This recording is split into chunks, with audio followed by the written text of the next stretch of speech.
Christmas is the best. It's my favorite time of year. The decorations, I love Christmas lights. Christmas. Yeah, I like Christmas. I like Christmas. Christmas is not my favorite time of the year. It has a lot of meaning behind it. I don't really celebrate Christmas, but I enjoy Christmas. There's that spirit, right? And the whole idea of it is to be good to each other and to, you know, be generous and kind. I do like Christmas. What's not to like?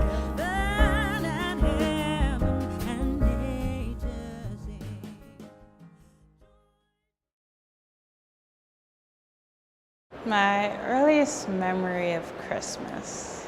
My earliest memory of Christmas, oh, wow.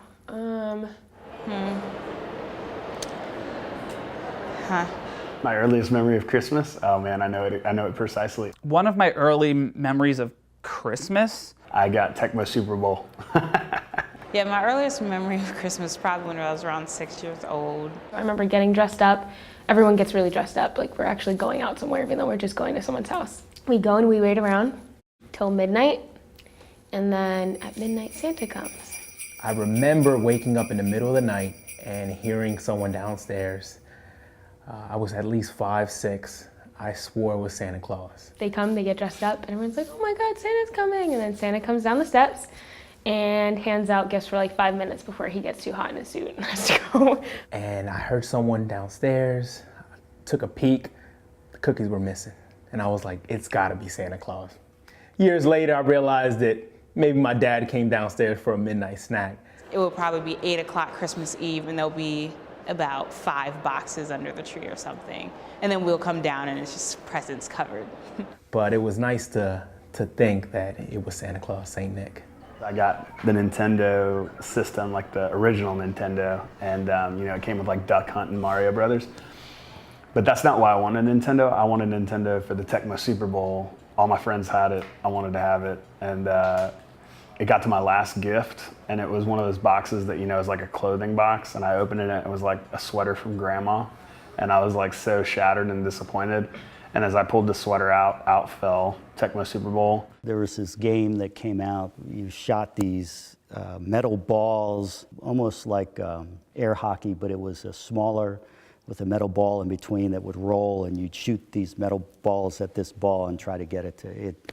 I don't even remember the name of the game. when we were kids, my parents, we would go out one night in the middle of December and we would like drive around on Long Island and see like the people who like really decked out their houses. Like that was something we did. We like went hunting for the best decorations. My sisters and I would sit in the backseat of the car whenever we'd go anywhere.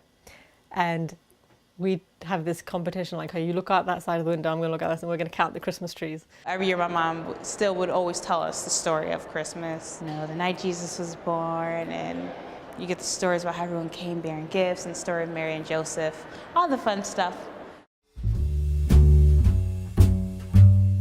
The whole story itself is interesting because it's not really this happy-go-lucky story like everyone paints it to be. The biblical story of Jesus Christ being born is kind of rough around the edges. Christmas from the Christian perspective is Christ coming to earth. It's a family, a young family that didn't know really what was going on in their lives and had to run away and were running away from persecution, to have a child in a barn. And a time of, which is really ironic, especially right now, that he was turned away, him and his mother were turned away, you know? So I understand the importance of being welcoming. And I love that that's reinforced this time of year. There was this long-awaited Messiah in the Jewish culture that they had awaited for, believing that he was going to be a king, that was going to conquer, that was going to rule. Christians believe it is the Son of God. So that's kind of an interesting story that we make so happy and like with Santa Claus and elves and everything's so great. When in actuality, it's not that at all. Christmas means the birth of Jesus Christ. It's pretty common historically known Jesus was not born December 25th. That wasn't the season even in which he would have been born. Most likely, I think they point to springtime. I think it's April or May or something. I can't remember exactly, but I do remember reading that the church decided that they would celebrate, you know, the birth of Christ at this time to just, yeah, lighten the mood. So with that being the case, it's more of a representation, I guess, of this one year we pause and we stop and we think about this. It's not necessarily the chronological birthday of Jesus. If we don't teach the history of it, it can certainly shatter somebody who their whole life they've believed very literally about that. A lot of religions have like some of the same holidays that tend to sync up, and they're usually like springtime and fall harvest, and this is like a winter solstice. Well, I've read about in history that they did to cheer things up, and where the green garlands and things came from was to add some color to the earth at a time, in countries where it's like just miserable this time of year. When you look at most holidays, they're pagan holidays. You can reject it and just say no, and a lot of people did. Or you can redeem it. And I think what happened was a lot of people said, how do we redeem this to bring in some Christian ethics, some Christian values? But I think there's something beautiful about saying, hey, history's flexible, and history is about recognizing it's a collection of people making history, and they all come from different perspectives. And so this is where we've landed, and how do we keep restoring Christmas, I guess. Maybe the reason we have a holiday this time of year that has so much to do with lights, like Hanukkah is similar in that way, that it's also about light, is that, yeah, it gets dark really fucking early this time of year, and people want to turn the lights on. Hi, my name's Alex Rabinowitz, and I'm Jewish. Yeah, it's Christmas time, and this is something that the whole country does, and we don't celebrate this specific holiday, but we have our own. This is the food of my people. As far as Hanukkah goes, I can remember very well, like my parents, us lighting candles, giving us gifts, and it's only become a more significant holiday because it coincides with Christmas and because of the gift-giving culture. Growing up, Hanukkah was really great. We did a lot of the traditional stuff. There's a ritual to light the candles every night.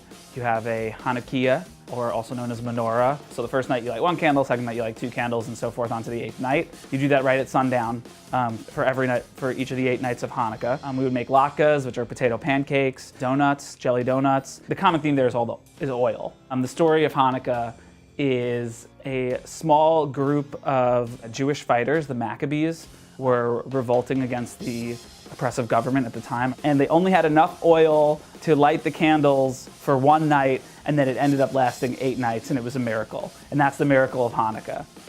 I can't remember in my life my parents ever having to be like, no, we don't celebrate that, or no, Santa doesn't come to our house. But it was always just a given, we celebrate Hanukkah at this time of year, and a lot of people we knew celebrated Hanukkah, and that's just what it is and what it was, and it was fine. It was fine. It was great. It was.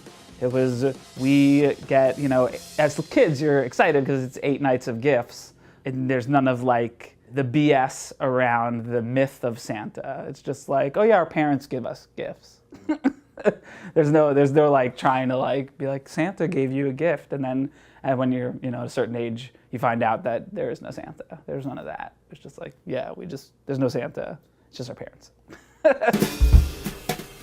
I wasn't really fooled by Santa for too long. It is kind of harmless. I don't think it's a big deal that you lie to your kids until Santa brings your presents. Even though we had someone come in as Santa, I don't think I ever truly believed that there was a Santa Claus. My parents never really said that. We didn't get gifts from Santa. It was from mom and dad. It is kind of comical to us, obviously. I mean, as a child, I knew he wasn't real. I just had more sense. And my son was the same way. But I had to tell him because he goes to, school where a lot of kids believe in Santa. So when he was little, I'd have to say, he would say to me, how do they not know that that's not real? And I was like, okay, they just don't. Their parents, why do their parents, and your kids are asking you questions why are parents lying to them? I'm like, it's tradition. I can't remember a time where I ever believed that someone is delivering children gifts all over the world. I mean, maybe when I was really little, but it was never something that was taught to me or told to me. I don't know where that came from. I mean, obviously Saint Nicholas was a person. I have a 7-year-old, a 5-year-old, and a 2-year-old, and we're raising them to believe Santa Claus is real. We're also sharing the story of who Saint Nicholas was. So for me, there's gonna come a time when my kids are gonna become aware of that reality. And at that moment, I'm gonna have an opportunity to pivot to a real character. Santa was a big thing, but the 3 wise men were probably even a bigger thing. In Puerto Rico, there's a celebration actually in the town of Juana Diaz. Every year, 3 men that look like they could be kings. They dress up, they ride around the village and come bearing gifts. At night, we place some grass underneath the bed. We do that so that the camels would have something to eat. And then in return, the three wise men would have gifts for the children. It's in Spanish, it's Los Tres Reyes Magos. We paint our Santas black. And I remember every year my mom couldn't find any black Santas. And she's like, oh, he's not real anyway. He can be whatever we want him to be. And I'm like, Mom, like, you're right. Like, Santa's whoever we want him to be. And Screw would say Nick.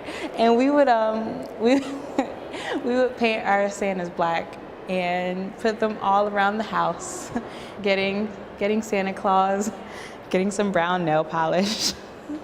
Why couldn't he? I was like, this is a made up guy anyway. Why couldn't he be? Who says? So, yeah. I have not celebrated Kwanzaa yet. I have been to a Kwanzaa celebration though. I thought you had to be African to celebrate. I was like, well, I'm not like African, so can I actually celebrate it? It's hard for me to tie myself to African traditions because to me, I was born in America. I'm very much like American. With Kwanzaa, I think it'll give me the opportunity to have a taste of that African culture because it originated in America by African American. So I'm like, I can get into this.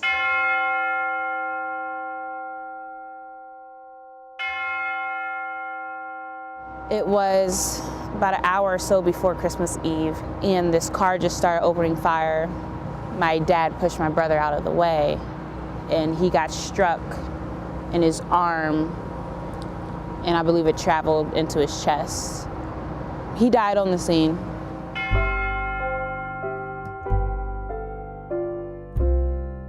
With my father passing away right before Christmas Eve, it does make the holidays harder. It's that sadness of those days approaching, but then Christmas comes and you're reminded, we have each other and, we serve a God that got us through this and that will continue to get us through this. The joy is something that's even more important for me this year. This is my first Christmas as a father, which is really exciting for me. I have a 7-month-old son, and he's been amazing, and it's really exciting to celebrate this time with him. We'll cut the tree down together, bring it back to the house, and decorate, and do that. So now my fond Christmas memories are with my kids, and we have all of our traditions. We've found a way, since my wife and I were married and then had kids, to involve both sides of the family with our own children and keeping those traditions. I hope we can continue those traditions. At least half of my family lives in Puerto Rico, on the island of Puerto Rico. They actually hold on to tradition. When my family first moved here from Puerto Rico, they held on tight. I remember always getting together at my grandmother's house. We would sing carols in Spanish, and I remember instruments being brought out, some alcoholic beverages too. But over the years, it's gradually went away. The singing the carols, the opening the gifts on Christmas Eve, that was a tradition we used to have. That's not the case anymore. But in Puerto Rico, you feel it. It's unfortunate because if that young generation isn't taught to hold on to these traditions, it's just gonna go away.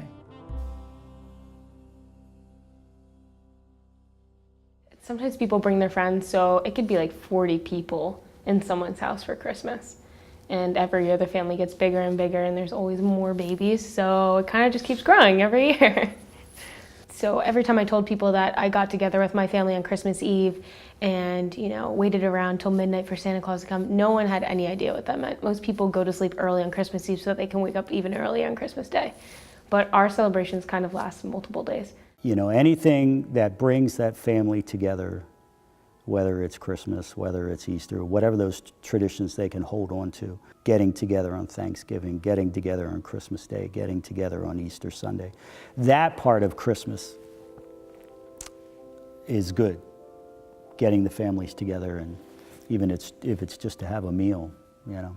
The Christmas season, it's very important to remember love in every aspect of it. The commercial aspect of Christmas is one that kind of has taken over. It's moved from a December holiday to a September through December holiday. Everybody's worrying about buying gifts, and with Black Friday and Black Friday turning into shopping on Thanksgiving. And it starts in September, the commercials for the newest this or that, and it's just over and over and over and over, and it gets to be November and my whole mood just shifts. We have Black Friday, which is this time where Christians even will participate in bullying people to get the best thing you can get, or, you know, trying to get to the front of the line. Kind of hypocritical to be like, hey, everybody give thanks, now run out and go shopping. Like even in my family, some of my family members will leave on Thanksgiving to go in order to wait in line. I have family members who work in retail. We have, for the last few years, now that everything's open on Thanksgiving, haven't been able to do Thanksgiving dinner. People tend to forget that because they're so busy and they're thinking about what they want to buy for their loved ones and the commercial parts of Christmas, but it really comes down to loving one another, and that's why you buy gifts for each other. So Christmas is a time to reconnect and really share that love, and if that's giving gifts, then I see nothing wrong with that. In certain ways, Christmas has pushed us this consumer idea, which is definitely not a good thing, I don't think. That's what capitalism, and they find a way to make money off of everything. So Easter now is a big, consumer's holiday, and so is Christmas. But I've added to that because I'm out there, finding deals. I've done the Black Friday shopping myself. We can chase after all this. We can have this greed in our heart, and we can lean into that.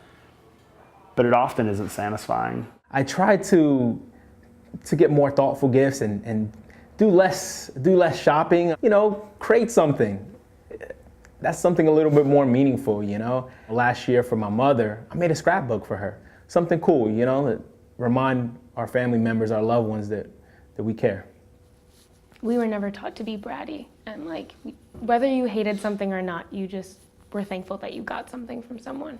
I think there's a way to navigate the consumerism without greed. Christmas is about family and being together and love and all those things, and when you push consumerism, it kind of forces this materialistic idea that isn't necessarily a proactive thing, and it doesn't teach children the right things sometimes. I think that takes away from the actual spirit of Christmas. It's indoctrinated in our kids, what am I going to get? I guess the way of saying it is the two can't be divorced from each other, I think, in our culture. They're clearly intertwined, and that's the difficult thing as we navigate how we interact with Christmas. People have lost the idea of the birth of Christ, it's Santa Claus, and it all drives me crazy. Although we see Christmas as a Christian holiday, it was never forced down our throat that it needed to be only about Jesus Christ. Like I said, we have an uncle that dresses up as Santa Claus, so it doesn't really bother me that much. I think we are held captive by advertising, and we don't have enough advertising about, the keeping Christ in Christmas. We're celebrating the birth of Christ. We're not celebrating how many gifts we get. I struggle like everybody else does. I may be preaching about certain things, and yet what comes out of my preaching is my own struggles that I'm having. As a pastor, I don't profess to know it all, to have it all figured out. It bothers me that it still affects me that way, but I'm getting better. I'm recovering. I think that people who go out to the stores and they see someone say Merry Christmas to someone, or they see someone take time to donate money to a Salvation Army kettle or something like that, they get that small glimpse of what it means to celebrate Christmas without all the commercialism and make it a more personal holiday where the birth of Christ really is in the center of it. Luke 12, Jesus is confronted by two brothers. These two brothers are arguing about who gets the inheritance, who gets the most of the inheritance. And Jesus is kind of like, who made me the arbiter between you guys of who gets what? That's not my role. And then he turns over to the disciples and says a warning against greed. He says, life is not found in an abundance of possessions. And so he says, be on your guard against all kinds of greed. Christmas is this season where we're supposed to focus on Christ, focus on the birth of Christ, focus on the coming of Christ. Yet we do focus on Black Friday. We focus on consumerism. We focus on football. We focus on, whatever, fill in the blank that removes our eye off Christ and places it in a consumeristic context, which would seem to be the exact opposite thing you would want to do with a holiday celebrating Jesus, who seemed to be the least concerned with consumerism. There are people that celebrate the holidays or may celebrate Christmas, but all for different reasons. I know plenty of people that celebrate Christmas that aren't religious. I'm not going to look down on the next person who decides to celebrate Christmas. I think in this case, if you're thinking of Christmas as a time to be with family, a time to be with friends, time to celebrate happiness and hope and faith and new life and all that stuff, I think those are good things regardless of what your religious affiliation is. My name is Rabia Khan and I'm a Muslim American. But it was never like a huge deal, but we did have Christmas dinner, I think even last year, and we got crackers and, it was just the time because the family's all off. And we figure, why not get together and have a nice meal, Yeah, I don't see it as partaking in the religious holiday, but more of the time of year. I think it's just a festive time of year. My dad bought a sign, a garden sign, and it was like an angel, and I think it said peace on earth. So he went out one winter, I don't know, 5 or 6 years ago, and he staked this, and he was wearing traditional like Indian clothing, like, the long dress and the pants that men wear, which women wear too. So he's out there, and he stakes the sign, and then he comes in, and he's like, happy holidays, in this like accent, and it was so funny. I thought, oh my God, talk about assimilation, this like assimilation gone wrong.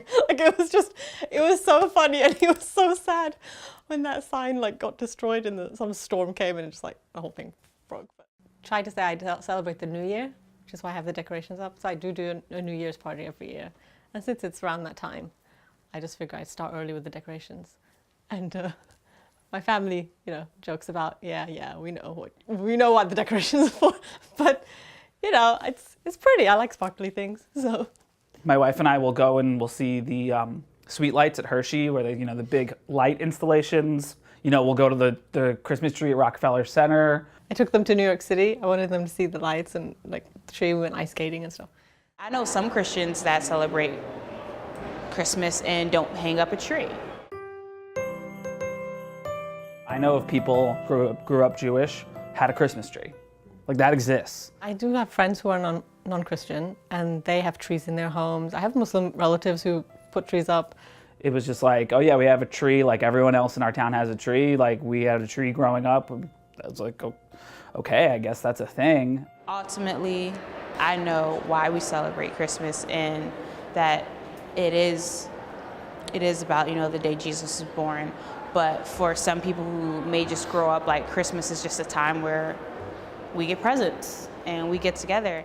My niece will get Christmas presents for her friends, at the holidays, and so she's a Muslim too, but she just feels like she wants to give her friends gifts, and they give her gifts too, knowing that she doesn't celebrate. With more and more immigrants in this country, I think they see it as a cultural thing. I don't think they necessarily will go to church, but they'll decorate and they'll give gifts, and I think it's for the same reason. I think they just want their children to feel kind of included and not so much like outsiders. There's some positives to that, so yeah, I'm excited that they're celebrating it because, again, for me, it was a time of joy with my family, and I look at families that aren't Christian, that are, or even that are Christian, that are dealing with hard times, difficult times, and they rarely do pause and have time together where they're actually focused on one another. I'm living in this country. I've only ever lived in a non-Muslim country, and I don't see the harm in it. Like, if my son sees us celebrating New Year's and people are coming over and we're having a good time and it's nothing like bad going on, you know what I mean? Like, I don't understand how that would be teaching him something wrong. I have a strong religious identity. I don't have a problem telling people I'm Muslim. I don't have a problem practicing my faith in this country, thank God, yet. I don't feel like I have to fit in. My parents have a neighbor who's always like, hey, where are your lights? Where are your lights? And my dad's like, my sign broke. But my mom's like, I don't have to put up lights. She's like, and she'll tell her, she's like, I'm not a Christian. I don't have to put up lights this time of year. She's like, I'll put up lights when it's Eid. They understand that you can live in this country, you don't have to do everything that everybody's doing. And differences are okay. My best friend is an atheist. He doesn't believe in God. But I always invite him when it comes to the holidays, Christmas Eve, Christmas Day, January 6th, that's the Three Kings Day, I invite him over to celebrate with our family because, you know, it's more than just religious for us. It's a time to come together. It's a time to really celebrate and be thankful for each other. It's like Thanksgiving to be continued for me.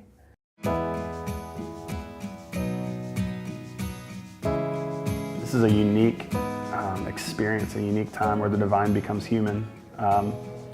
That to me is something we should celebrate. And not all people are going to celebrate that, but they will still celebrate Christmas in the cultural context of what Christmas is. Humans are supposed to continuously evolve and adapt. Giving back, of love, of being with family, being good to each other. That as a takeaway, as like the spirit of Christmas. That I get with and I can understand and appreciate in the holiday. Cultural climate or the landscape is going to change over time, obviously. I mean, Native Americans had no idea this country was going to become what it became, right? Like, so people come and they stay and they, you know, bring new ideas and new traditions and new beliefs. I think all of that enriches the landscape. I've never understood people who feel so threatened by that.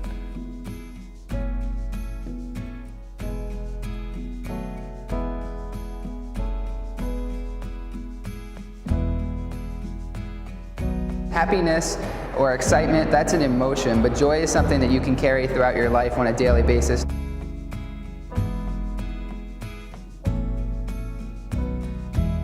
No one's going to take away your Christmas, no one's going to take away your tree, no one's going to take away Santa. They're all there, you know, and centuries later, look, they're still here, so.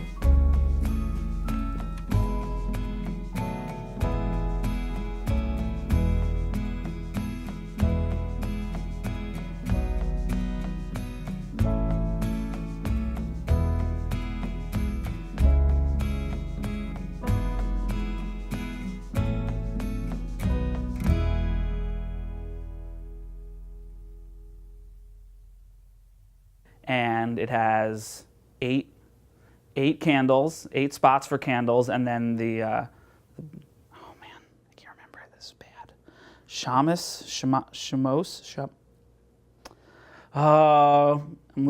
My Jew card is going out the window now because I don't know this.